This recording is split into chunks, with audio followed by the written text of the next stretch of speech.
श्री स्वामी समर्थ. श्री स्वामी चरित्र सारामृत मराठी अध्याय 5. श्री गणेशाय नमः. भवकानन वैश्वानरा अज्ञान तमच्छेदका भास्करा पूर्ण साक्षी परात्परा भक्ता खरा सदयतू गंगाजळ जैसे निर्मळ तैसे तुझे मन कोमल तुझसी स्तविता प्रेमळ सत्वर त्याते पावसी विशेष गंगाजळाहून आपले असे महिमान पापताप आणि दैन्य तुमच्या स्मरणे निवारती. स्वामी चरित्र कराया श्रवण श्रोते बैसले सावधान प्रसंगाहुनी प्रसंग पूर्ण रस भरीत पुढे पुढे ज्यांचे सबळ पूर्व पुण्य तया झाले स्वामी दर्शन ऐसे चोळप्पा आदी करुण भाग्यवंत सेवेकरी. अक्कलकोट नगरात एक तपर्यंत स्वामीराज वास करीत बहुत भक्त झाले. वार्ता पसरली चौकडे कोणासी पडता साकडे धाव घेती स्वामींकडे राजे रजवाडे थोर थोर म्हणती भोसल्यांचे भाग्य परम स्वामीरत्न लाभले उत्तम नृपती ही भक्त निसीम स्वामी चरणी चित्त त्यांचे. तेव्हा किती एक नृपती स्वामी दर्शना घेऊ इच्छिती आणि आपल्या नगराप्रती आणू म्हणती तयांसी. बडोद्या माझी त्या अवसरी मल्हारराव राज्याधिकारी एकदा तयांचे अंतरी विचार ऐसा पातला अक्कलकोटाहुनी स्वामीसी आणावे आपल्या नगरासी मग कोणे एके दिवशी सभे माझी बैसले. दिवाण आणि सरदार मानकरी तैसे थोर थोर बैसले असता समग्र बोले नृपवर तयांप्रती. कोणी जाऊनी अक्कलकोटासी येथे अनिल स्वामीसी तरी आम्ही तयासी इनाम देऊ बहुत. त्यांचा राखू सन्मान लागले ती तुके देऊ धन ही वटपुरी वैकुंठ भुवन वसता स्वामी होईल. कार्य जाणूनी कठीण कोणी न बोलती वचन कोणा एका लागून गोष्ट मान्य करवेना. तेव्हा तात्यासाहेब सरदार होता योग्य आणि चतुर तो बोलता झाला उत्तर नृपा लागी पर्येसा. आपली जरी इच्छा ऐसी स्वामी ते आणावे वटपुरीसी तरी मी आणीन तयांसी निश्चय मानसी असू द्या. ऐसे ऐकुणी उत्तर संतोषतला तो नृपवर तैसी सभा ही समग्र आनंदित झाली.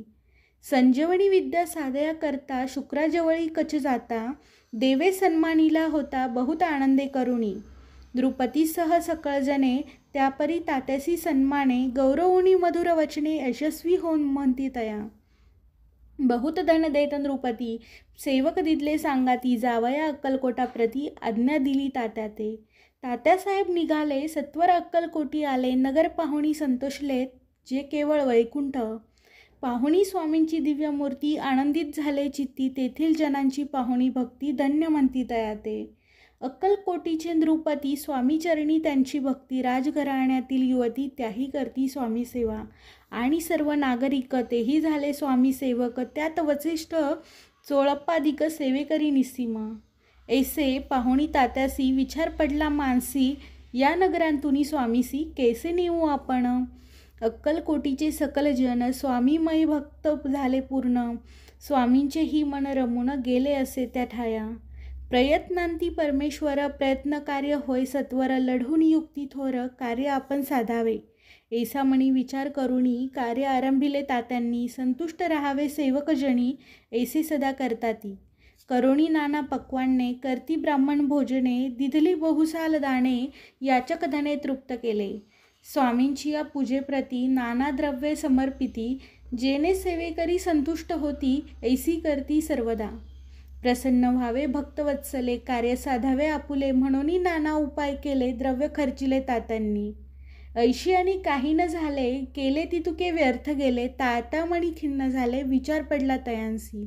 मग लढवली एक युक्ती एकांती गाठुनी चोळप्पांप्रती त्याज लागी विनंती करती बुद्धिवाद सांगती त्या. जरी तुम्ही समर्थांसी घेऊन याल बडोद्यासी मग मल्हारराव आदरेसी इनाम देतील तुम्हा ते. मान राहील दरबारी आणि देतील जहागिरी ऐसे नाना प्रकारी चोळप्पा ते सांगितले. द्रव्येन सर्व वशा चोळप्पासी लागली अशा तयांच्या अंतरी भरवसा जहागिरीचा बहु झालं. मग कोणे एके दिवशी करीत असता स्वामी सेवेसी यतिराज तया समयासी आनंदवृत्ती बैसले. चोळप्पाने कर जोडून विनंती केली मधुर वचनी कृपाळू होऊनी समर्थांनी बडोद्याप्रती चलावे. तेने माझे कल्याण मिळेल मला बहुत धन आपुलाही योग्य सन्मान जेथे तेथे होईल. ऐसे करून या वचन समर्थांनी हास्य करून उत्तर चोळप्पा लागून काय दिले सत्वर. राव मल्हार नृपती त्याच्या अंतरी नाही भक्ती, मग आम्ही बडोद्याप्रती काय म्हणून चलावे. पुढले अध्यायी सुंदर कथा पावन होय श्रोता वक्ता. श्री स्वामी राजवदविता निमित्त विष्णुदास असे. इति श्री स्वामी चरित्र सारामृत नाना प्राकृत कथा समंत सदा ऐकोत भाविक भक्त पंचमोध्याय गोडहा. श्रीरस्तु शुभम भवतु. श्री स्वामी समर्थ.